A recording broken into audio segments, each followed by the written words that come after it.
The ridge vibrated under a quiet tension, a low hum that seemed to echo through the morning mist. It wasn't the distant thunder of artillery that made the ground shiver, it was fear itself. Sergeant Mitchell Townsend lay flat against the rocky earth, his cheek pressed hard against the stock of his M14 rifle. The barrel gleamed faintly in the pre-dawn light, and through his scope, the world narrowed to a single impossible point. Below, in the valley, nearly 2,000 Marines were marching toward an unseen threat. They moved cautiously, unaware of the danger that waited for them just beyond the ridgeline. Townsend's eyes scanned the distant jungle. The NVA sniper teams were setting up, their movements slow, confident, deadly. Every shot they took from their Russian Dragunov rifles could reach further than the M14 was supposed to. Every second of delay could cost lives. Townsend's fingers traced the crude copper wire coiled around his rifle's gas system. It cost only 75 cents, but it was more than just wire. It was hope. Hope that this rifle, the standard issue M14, could reach far enough, fast enough, to stop the enemy before the killing field claimed more Marines. He knew this modification was against every regulation, every rule he had sworn to follow. But the rules didn't matter here. Only survival mattered. "Leads in position," whispered Lance Corporal Franklin Riley, Townsend's spotter. His voice trembled, betraying a fear he tried to hide. "Sarge, you can't hit them from here. The orders, the range, they'll court-martial you if you fire." Townsend didn't answer. His breath was slow, measured. Every instinct, every ounce of training, every lesson from those long nights studying physics and ballistics in Mississippi focused on the target. The rifle's scope framed a sniper in the distance. 800 meters away. Too far. Impossible. And yet, Townsend could see it. The faint shimmer of the barrel, the subtle movements of the enemy adjusting their aim. He adjusted his position slightly, careful not to reveal himself.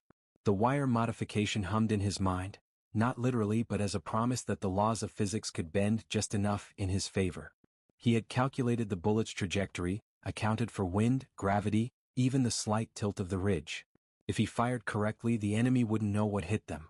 Riley swallowed hard. "Sarge, if this fails," his words trailed off. He couldn't finish the sentence. Townsend's eyes didn't leave the scope. Failure wasn't an option. Not today. Not with the lives of so many men in the valley below. Time seemed to stretch. A faint breeze stirred the trees on the distant ridge, rustling leaves that concealed the enemy's position. Townsend's heart thumped in rhythm with his breathing. Inhale, hold, exhale, hold. Each heartbeat counted. The world had narrowed to the stock of the rifle, the copper wire, the crosshairs, and the target. He thought of Mississippi. Of his father's quiet lessons with a worn Remington rifle. Of the physics textbooks Mrs. Jackson had risked her job to provide. Every calculation, every equation, every late night spent analyzing internal ballistics had led to this moment. And now it wasn't theory anymore. It was life and death. The enemy sniper moved. Townsend adjusted his aim, sliding the crosshairs to compensate for distance and bullet drop. His finger hovered over the trigger. One shot and thousands of lives could be saved. One shot and he could face court-martial if anyone ever knew what he had done. One shot and everything depended on him. Riley whispered again, "Sarge, it's beyond your range." Townsend finally spoke, calm and steady. "They don't know about the wire. And neither do you, Franklin. Watch me." The first ray of sunlight broke over the ridge, glinting off the rifle's metal. Townsend's hands were steady. His mind ran through the calculations one final time. The gas system, restricted by the wire, would increase the bullet's velocity. The trajectory would be flatter. If he was right, the M14 could reach further than anyone thought possible. If he was wrong, the consequences would be catastrophic. He exhaled slowly. Inhale. Hold. Squeeze. The rifle kicked violently against his shoulder. A metallic ping rang in the morning air. Through the scope, Townsend saw the sniper jerk backward and collapse. A hit. Impossible but real. Riley gasped, unable to believe what he had just witnessed. Townsend's eyes never left the scope. There were more targets, and the enemy had not yet realized that the rules of physics had been bent, that the M14 was no longer just a rifle, it was a lifeline. Townsend adjusted the bolt, preparing for the next shot. Sweat trickled down his forehead. Every move, every calculation, every heartbeat mattered. The lives of 2,000 Marines depended on this moment. And somewhere in the shadowed jungle, the enemy still didn't know what was coming. This was not just a battle of bullets. It was a battle of minds, courage, and ingenuity. Townsend was about to break the rules, defy expectations, and prove that sometimes survival demands more than obedience, it demands brilliance. And as the sun rose fully over Quang Tri Province, Sergeant Mitchell Townsend readied himself for the next impossible shot, knowing that the lives of hundreds, maybe thousands, rested on a single 75-cent piece of wire. Long before the roar of rifles and the crackle of gunfire in Vietnam, Mitchell Townsend was a boy in Greenwood, Mississippi. Born on April 18, 1944, he was the third of 5 children in a sharecropping family. Life in the segregated South was harsh, rigid, and unforgiving. Lines were drawn that could not be crossed, opportunities were scarce, and the world often seemed set against boys like Mitchell. But in the small, weathered home of the Townsend family, a different lesson was being taught. Elijah Townsend, Mitchell's father, had served in World War II, fighting in a segregated unit overseas. He returned a hero, decorated for valor, only to return to the same colored-only signs and doors at home. Yet he carried himself with quiet dignity, a stubborn pride, and a lesson that would shape Mitchell's life. Excellence cannot be denied forever. Elijah owned a single firearm, a worn Remington bolt-action rifle, used for hunting deer and squirrels to feed the family. To Mitchell it was more than a tool, it was a teacher. From the age of 8, he began practicing with it, instinctively understanding the rhythm of the bolt, the recoil, the subtle sway of the barrel. He could hit targets that even grown men struggled to reach. But precision alone would not define him. In Greenwood, schools for black children were overcrowded, underfunded, and often ignored. Textbooks were outdated, sometimes decades old. Yet Mitchell's mind was insatiable. Numbers, formulas, mechanics, and physics fascinated him. He devoured anything that explained how things worked. Mrs. Eleanor Jackson, his high school science teacher, noticed. Risking her own position, she gave Mitchell access to advanced physics and engineering manuals, textbooks the school was not supposed to have. She saw not just a gifted child, but a mind that questioned the very laws of nature. Understanding why things work, she told him, is a power no one can take away. By his teenage years, Mitchell was more than a marksman. He was a thinker, a strategist, a young man quietly building a foundation that would one day defy impossible odds. The rifle in his hands and the textbooks in his bag were two sides of the same coin: skill and science, instinct and calculation. Opportunities for young black men in Greenwood were scarce. Jobs in factories up north or the endless fields of Mississippi awaited most boys. But Mitchell had another vision, a stage where skill and intellect could be tested without prejudice, an arena where excellence mattered more than the color of his skin.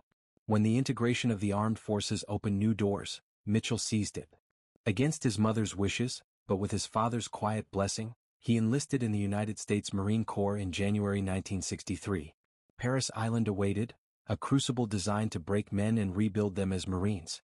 For black recruits like Mitchell, the heat was even fiercer.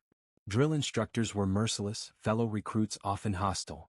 But Townsend discovered something there: the rifle range. The first time he gripped an M14, a standard battle rifle, the instructor sneered. "You sure you know which end the bullet comes out, boy?" he mocked. Townsend simply asked for ammo and a chance to shoot. And he delivered. Time and again he hit targets at distances others struggled with. 48 out of 50, consistently, with perfect accuracy. His hands were steady, his calculations precise.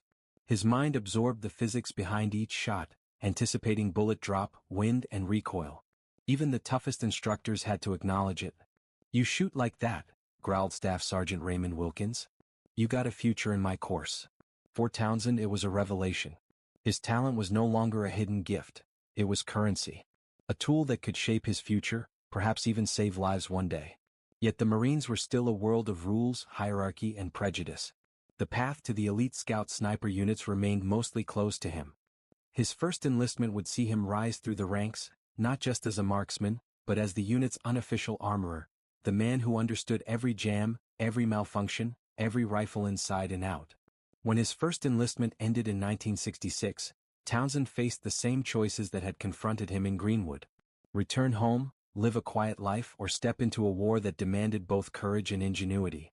Vietnam was escalating. Lives would be lost and skill would mean survival. He re-enlisted, requesting deployment. No one knew then that the boy from Mississippi, the young man who had spent years studying rifles and physics, would soon hold the line against a threat no one else could stop. That 75-cent piece of wire, the M14 rifle, and the knowledge gleaned from forbidden textbooks would become his secret weapons. and the battlefield would demand he use them in ways that defied both expectation and regulation. As Townsend prepared for deployment, the story of a simple rifle, a wire, and a brilliant mind was quietly taking shape. The boy who learned to shoot in a cotton field was about to step into a war where his precision, courage, and intellect would be tested in the most extreme way possible. Mitchell Townsend arrived at Parris Island in the bitter chill of January 1963. The air was thick with smoke from the training grounds, the shouts of drill instructors echoing against the sand and barracks. Recruits were pushed to the limit, broken down, and remade into Marines. Every corner held sweat, discipline, and fear. For Townsend, every step was a test, not just of strength but of patience, precision, and resolve. The crucible was harder for black recruits. Drill instructors were merciless, targeting perceived weakness with relentless criticism. Fellow recruits, raised in the same segregated South, often treated him with suspicion or hostility. Every day was a negotiation between survival and self-respect. Townsend learned to endure. He learned to listen, observe, and calculate. The battlefield was already a mental game, and he was learning its rules long before stepping into Vietnam. But there was one place Townsend could rise above prejudice: the rifle range. When he first held an M14, the standard-issue battle rifle, he felt the familiar rhythm of the stock, the cold metal of the barrel, the snap of the bolt. The instructor sneered, doubt in his voice. "You sure you know which end the bullet comes out, boy?" But Townsend didn't answer with words. He answered with action. The first target appeared at 200 meters. Townsend aligned the sights, exhaled, and squeezed the trigger. The bullet struck dead center. The next shot, 300 meters, another perfect hit. By the end of the session he had scored 48 out of 50, a mark that stunned everyone present. Drill instructors who had doubted him now observed in silence. Staff Sergeant Raymond Wilkins, a veteran hardened by years of combat, finally approached Townsend. He studied the score sheet, then looked at the young recruit. "Private? I don't care if you're purple with yellow polka dots," he growled. "You shoot like that, you got a future in my course." For Townsend, this wasn't just praise. It was validation. His skill, nurtured in the backyards of Greenwood, was now recognized in a place where rules and hierarchy ruled above all else. Townsend excelled not only in marksmanship but in understanding the mechanics of weapons. He became the unofficial armorer of his unit, fixing rifles, anticipating malfunctions, and teaching other Marines how to respect their tools. His mind, honed by physics textbooks and hours of observation, turned every weapon into a machine he could predict and control. Yet the road to the elite scout sniper units was largely closed. These units were insular, highly selective, and slow to integrate. Townsend was assigned to an infantry unit instead, where his talents could help, but not shine as they deserved. He served with distinction, rising in rank, earning respect from his peers and superiors alike. But the war was coming and his skills would soon face their ultimate test. By 1966, Townsend completed his first enlistment. He could have left, returning home with a GI Bill and the promise of safety. But he chose differently. Vietnam was escalating. Lives were being lost. And Townsend knew his marksmanship and knowledge could make the difference between life and death for hundreds, even thousands, of men. Against conventional wisdom and personal safety, he re-enlisted, requesting deployment to the front lines. The Marines he joined were seasoned, but even the veterans feared the jungle of Vietnam. Dense foliage, jagged ridges, and hidden snipers made every patrol a gamble. Townsend's unit, the 3rd Battalion, 5th Marines, the Dark Horse Battalion, was stationed in Quang Tri Province, along the northern border of South Vietnam. This was some of the most contested territory in the war, cut by ridges overlooking vital supply routes. Every step carried danger. Every ridge could hide death. Townsend quickly realized the threat that awaited them. Intelligence reports had confirmed that the North Vietnamese army had received Soviet-made Dragunov sniper rifles. These weapons could strike beyond the effective range of the M14, turning what should have been secure positions into deadly traps. Marines below these ridges were walking into a killing field, unaware, vulnerable. Townsend's mind, already shaped by years of observation, training, and physics, saw a path where others only saw despair. If the M14 could be pushed further, modified without destroying its function, it could level the playing field. But the military bureaucracy would never approve it. Rules, regulations, and protocol stood in the way. He thought back to Greenwood, his father's quiet determination, Mrs. Jackson's forbidden textbooks, his own relentless curiosity. Those lessons were not about obedience. They were about solving problems when the world told you there was no solution. And now, on the ridges of Vietnam, Townsend faced a problem no one else could solve. The lives of his fellow Marines depended on ingenuity, courage, and a willingness to defy the impossible. His first few days in country were observation missions with Lance Corporal Franklin Riley, a sharp but nervous spotter. They learned the terrain, studied enemy positions, and noted the distances. The Dragunov snipers were precise, hidden, and deadly. Every miscalculation meant death. Townsend watched patrols scatter, men falling to unseen bullets. Each loss burned into his memory. One night, alone with his rifle and thoughts, Townsend conceived his plan. He would modify the gas system with a simple copper wire, forcing more power down the barrel, increasing muzzle velocity, and extending the rifle's range. It was risky. It violated regulations. If discovered, it could end his career, or worse. But he could not ignore what he had seen, the helplessness of his fellow Marines under sniper fire. In that quiet night on a distant ridge, Townsend became more than a marksman. He became a problem solver, a strategist, and a man willing to risk everything for the lives of others. He didn't yet know if his plan would work. He didn't know if it would save a single life. But he knew one thing: he could not do nothing. And as the first hint of dawn crept over Quang Tri Province, Townsend and Riley prepared to move into position for the mission that would test every skill, every calculation, and every lesson Townsend had learned in Greenwood, at Parris Island, and in countless hours alone with his rifle. The impossible was waiting. The morning mist clung to the ridges of Quang Tri Province, shrouding the terrain in a thin veil of gray. Sergeant Mitchell Townsend and Lance Corporal Franklin Riley crawled silently through the wet underbrush toward Observation Post 3. Every step was measured, every sound analyzed. The valley below was alive with movement, 2,000 Marines advancing, unaware of the danger lurking above. Townsend's mind was racing, but his body was perfectly still. The M14 rested against his shoulder, its crude copper wire modification hidden from view. This was his secret weapon, the difference between life and death. He glanced at Riley, whose eyes were wide with both fear and trust. "Are you sure this will work, Sarge?" the young Marine whispered. Townsend didn't answer. There was no time for words.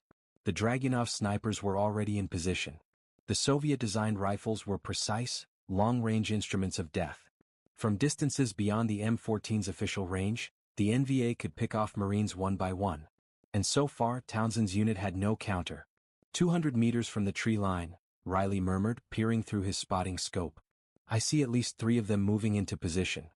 Townsend adjusted the scope, calculating distance, wind, and elevation. His hands were steady, but his heart pounded. Every calculation mattered.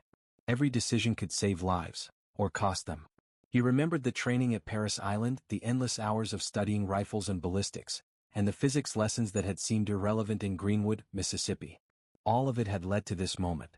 The first sniper team settled into position, rifles leveled, confident in the safety of distance.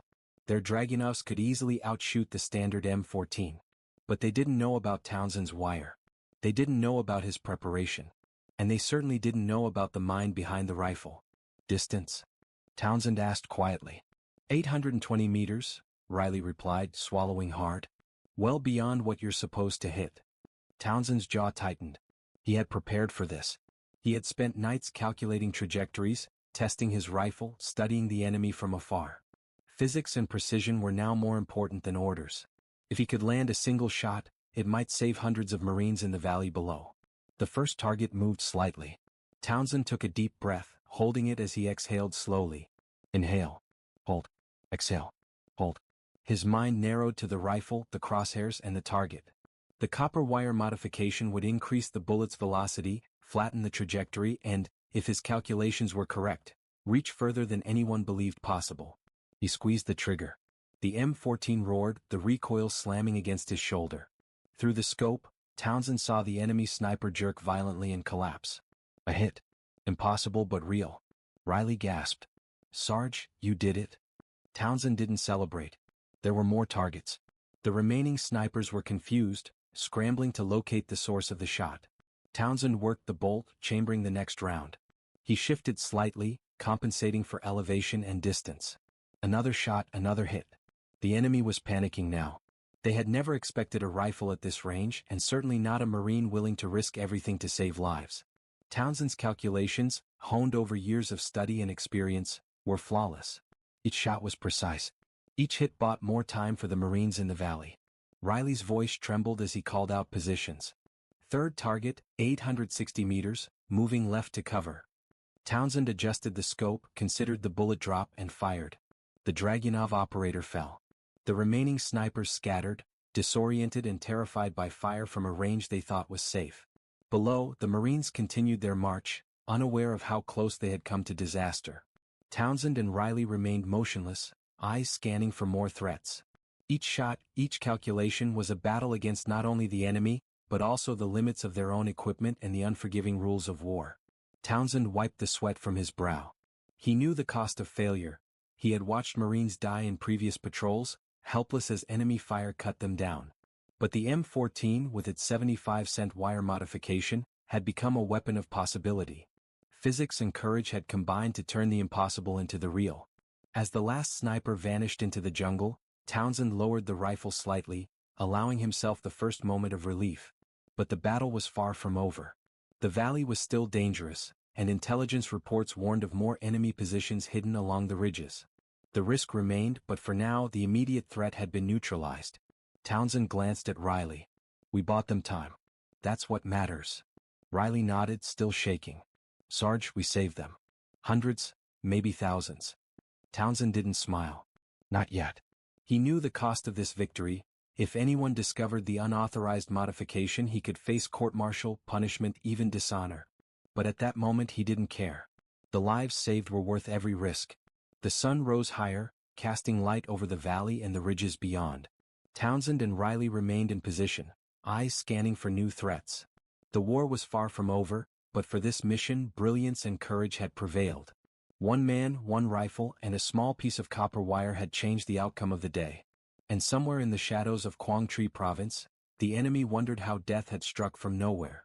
They didn't know it was not luck or magic, but a combination of skill, science, and the unwavering courage of Sergeant Mitchell Townsend.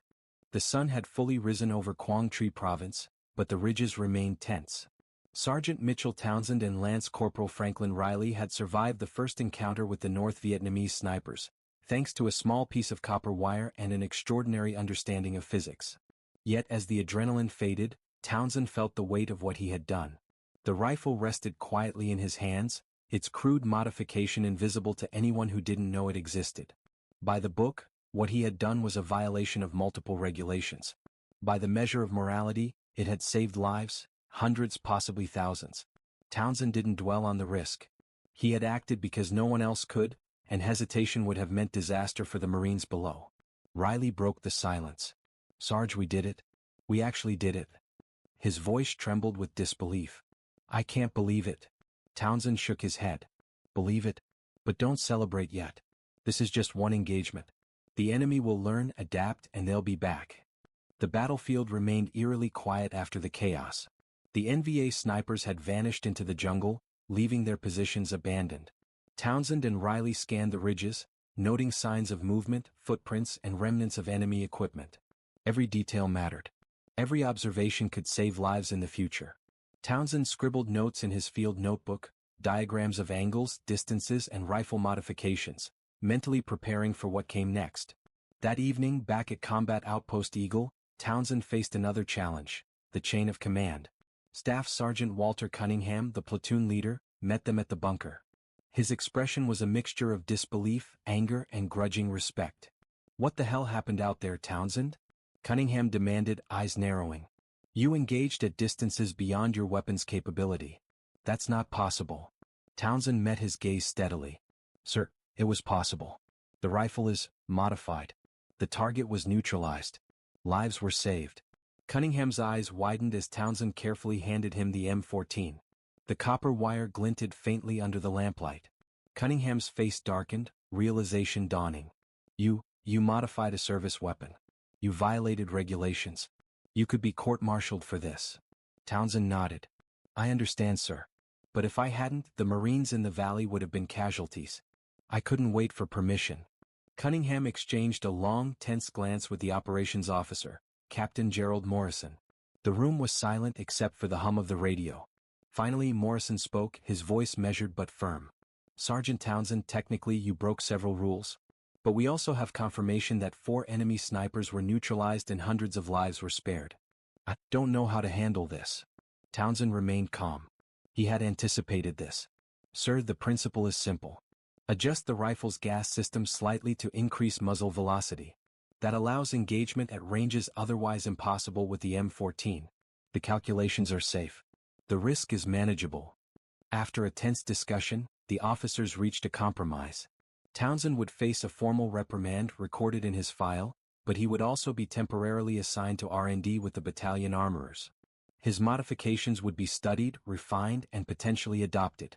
In other words, the military acknowledged his brilliance, even if they couldn't fully condone it.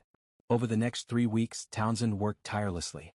The crude copper wire became a prototype gas regulator, machined precisely and tested repeatedly. Each iteration improved accuracy, reliability, and safety. Marines in the Scout Sniper units began training with the modified M14S. The initial success in Quang Tri had proven a critical point. Innovation on the front lines could save lives. Townsend's actions rippled across the battalion. Morale improved as snipers now had the tools to counter long-range threats. Enemy positions that had once seemed safe were now vulnerable. The ghost rounds, the bullets that seemed to come from nowhere, had stopped. Marines could move with confidence, knowing that the deadly advantage of the Dragunov was no longer absolute. Despite his growing reputation, Townsend remained humble. He didn't seek recognition or medals. His goal had always been simple: protect his fellow Marines. Still, word of the wire modification began to spread quietly among the units. Soldiers called him the Wireman, a nickname earned not for showmanship, but for ingenuity under pressure. Townsend's lessons extended beyond rifles. His approach, careful observation, precise calculation, and willingness to innovate, became a case study for the battalion. Officers began to see that frontline creativity could complement doctrine, that rigid rules sometimes had to yield to life-and-death realities. As September approached, intelligence reported a dramatic shift in enemy tactics. The NVA no longer relied on long-range sniper dominance. Engagements became shorter, more cautious. Casualties decreased. The battalion had adapted. Townsend's wire, born from physics, courage, and necessity, had changed the battlefield. And yet, for Townsend, the work was never about fame. Sitting quietly at the outpost, cleaning his M14, he reflected on his journey, from the cotton fields of Mississippi to the ridges of Vietnam. Every lesson, every hardship, every forbidden textbook had prepared him for this moment. And though the war raged on, he had proven that one man's intellect and bravery could tip the balance. Somewhere in the valley below, Marines marched unaware that their survival had depended on a sergeant, a rifle, and a 75-cent piece of copper wire. Townsend knew the war was far from over, but for the first time, he felt the quiet satisfaction of having changed the odds in their favor. Weeks passed since Sergeant Mitchell Townsend's daring engagement on the ridges of Quang Tri Province. Yet the memory of that day was vivid in every Marine's mind, though most did not know exactly who had saved them. The valley had been cleared of enemy snipers, the reinforcements had passed safely, and the battalion had learned a critical lesson. Ingenuity and courage could outweigh raw firepower. Townsend remained at Combat Outpost Eagle, working closely with the battalion armorers. Every morning he studied rifles, analyzed ballistics, and refined his copper wire gas modification. Each adjustment improved range, accuracy, and reliability. What had begun as a crude field experiment was now becoming a proven system. Word of the Wireman began to spread quietly. Snipers in the battalion whispered his name, recounting the impossible shots and the precision that had seemed to defy the laws of physics. Officers noticed a change in morale. Marines who had once feared the unseen bullets of the Dragunov now moved with confidence, knowing that the long-range threat had been neutralized. Townsend, however, never sought recognition. To him, the work was about survival, about protecting his comrades. Yet the higher command could not ignore the results. Reports highlighted the reduced casualties, the effectiveness of sniper units using the modified M14, and the innovative approach that had turned the tide in Quang Tri. Townsend was quietly becoming a legend. One evening, Townsend and Riley were assigned to another observation post, this time further north. Intelligence had indicated that a hidden NVA sniper team was operating near a ridge overlooking a vital supply route. Townsend knew the distance would be extreme, well beyond standard M14 range. But he also knew his rifle, now refined, could make the shot. The approach was tense. The monsoon rains had turned the terrain into mud, slowing their movement and making every step a challenge. Townsend and Riley moved carefully, using the terrain to their advantage, keeping low and silent. The valley below was alive with enemy movement, But Townsend's mind was focused, calculating angles, distance, and wind. Every factor mattered. Every miscalculation could be fatal. Finally, they reached the observation point. Townsend surveyed the ridge across the valley. The NVA team was in position, confident in their range and equipment. Townsend adjusted the scope, tracing the targets. "Distance?" he asked Riley. 870 meters to the lead sniper, Sarge," Riley replied, voice low but steady. "Range is extreme, even for your modification." Townsend nodded, his calmness belying the tension in his body. He had faced impossible odds before. This was no different. He had spent years preparing for this moment, mastering ballistics, physics, and the art of observation. The rifle was an extension of his mind, and his mind was now focused on one goal: protect the Marines below. The first shot was fired. The M14 roared and the lead sniper jerked violently, then collapsed. Townsend worked the bolt quickly, lining up the next target. One by one the enemy snipers fell. Panic spread through the ranks. They had never expected effective fire from such distance, from a rifle they believed incapable of reaching them. By the end of the engagement, the NVA team had been neutralized, their positions abandoned. Townsend and Riley descended from the ridge, wet, muddy, and exhausted, but alive. The Marines below remained unharmed, thanks to their vigilance and the sergeant's brilliance. Back at the outpost, Townsend was approached by officers who had witnessed the reports. Captain Gerald Morrison spoke first, his voice firm but respectful. "Sergeant Townsend, your actions today have saved lives again. Your calculations, your modification, it works. Beyond anything we imagined." Townsend nodded quietly. "Just doing my part, sir." Yet the recognition began to take shape. Battalion R&D now formally studied Townsend's modifications. Orders were issued to replicate the gas system adjustments for other M14s. The innovation, born from a 75-cent piece of copper wire, was becoming standard. Townsend's fieldwork had shifted from survival to a tactical advantage for the Marines. The legend of the wireman grew among both the troops and command. Stories circulated of impossible shots, of a rifle modified in secret, and of a Marine who defied regulations to protect his comrades. Townsend's name was whispered with awe, respect, and sometimes disbelief. No one could fully explain how a single sergeant could make such a difference, but the results were undeniable. Even as the war continued, Townsend's impact was clear. Casualties decreased, sniper units were more confident, and morale improved. Marines knew they had an edge, a secret weapon born not from technology or bureaucracy, but from a single man's intellect and courage. And in quiet moments, Townsend reflected on the path that had brought him here, from Greenwood, Mississippi to the ridges of Vietnam. He remembered the lessons of his father, the forbidden textbooks from Mrs. Jackson, the relentless training at Paris Island. Each had prepared him for this moment. He understood something fundamental. Sometimes the most important weapon in war is not a gun, but the mind and the courage to act when no one else will. As night fell over the ridges, Townsend cleaned his M14, readying it for the next mission. Somewhere in the jungle, the enemy had learned a harsh lesson. The Marines were no longer vulnerable to long-range death. And at the heart of this transformation was a sergeant, a rifle, and a piece of copper wire worth 75 cents, but priceless in its impact. The years after Quang Tri Province were quieter for Sergeant Mitchell Townsend, but the echoes of his actions continued to resonate across the Marine Corps. What began as a single moment of courage and ingenuity had grown into a story that would change the lives of countless Marines and the tactics of an entire sniper unit. Townsend returned home after his tour in 1971, leaving the jungles of Vietnam behind. He carried with him not only memories of firefights and close calls but also the secret of the 75-cent copper wire that had saved thousands. Though he had been recognized quietly by his commanding officers, the story of his modifications remained largely unknown outside the battalion. Townsend preferred it that way. To him, medals and fame were secondary to the lives he had saved and the principles he had proven. Skill, intelligence, and courage mattered more than rank or regulations. But legends have a way of emerging, no matter how quietly they try to remain hidden.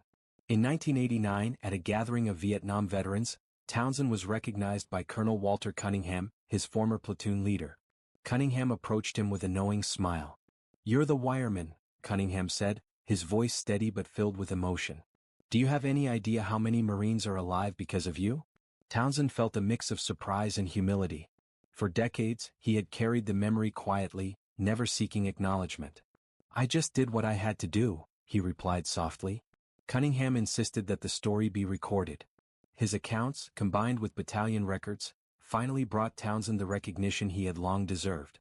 Papers, reports, and articles detailed the ingenuity of his copper wire modification, how it had extended the effective range of the M14, and how it had saved over 2,000 lives. Historians, snipers, and fellow Marines began to understand the extraordinary bravery and intellect behind his actions. By the early 1990s, Townsend's story was becoming a formal case study in military innovation. Scout sniper schools began teaching the principles behind his modification, emphasizing that ingenuity on the front lines could sometimes make the difference between life and death. Yet even with all this recognition, Townsend remained grounded. He never allowed the story to inflate his ego. He spoke of teamwork, preparation, and responsibility rather than personal glory. For decades, Marines told the story quietly among themselves. It became a legend in the Corps, the man who had defied regulations, taken impossible shots, and saved thousands. The wireman was not just a nickname, it was a symbol of courage, intellect, and moral resolve in the face of danger. Townsend's legacy extended beyond rifles and battlefield tactics. His story inspired new generations of Marines to think creatively, to trust their instincts, and to challenge the limits of conventional wisdom. He had shown that sometimes the rules must yield to necessity, and that one person's intellect and courage could shift the outcome of war. In 1997, Townsend was invited to the Marine Corps Scout Sniper School at Quantico as a guest of honor. There he was presented with a plaque featuring a simple piece of copper wire, the same material that had saved so many lives decades earlier. The inscription read, "Sometimes courage means knowing when not to follow orders." Townsend's eyes glistened as he accepted the recognition. For him, it was never about medals or accolades. It was about the Marines who had lived because he had acted. It was about proving that skill, preparation, and daring could matter more than hierarchy and fear. Even in civilian life, Townsend carried his lessons with him. He became a successful automotive engineer, applying the same meticulous care, problem-solving, and ingenuity to his work that had served him in the Marines. Friends and family admired his calm resolve and quiet confidence. Yet for him, the memories of Quang Tri Province, the impossible shots, and the lives saved remained the truest testament to his life's purpose. Townsend passed away in 2011, leaving behind a legacy that transcended medals, regulations, and even the war itself. His story reminded the world that heroism often comes in quiet, unexpected ways, through intellect, courage, and a willingness to take risks for the greater good. And in the history books, in the tales told among snipers and Marines, and in the echoes of Quang Tri Province, the legend of Sergeant Mitchell Townsend, the wireman, lived on. One man, one rifle, and a 75-cent piece of wire had changed the course of history, saved thousands of lives, and proven that true courage often comes from thinking differently, daring boldly, and acting decisively when the moment demands it. For every Marine who walked safely through the valley that day, for every life saved in the chaos of war, Townsend's legacy was a quiet, enduring victory. A reminder that history is not only written by generals and politicians, but also by the ingenuity and courage of those willing to act when others hesitate.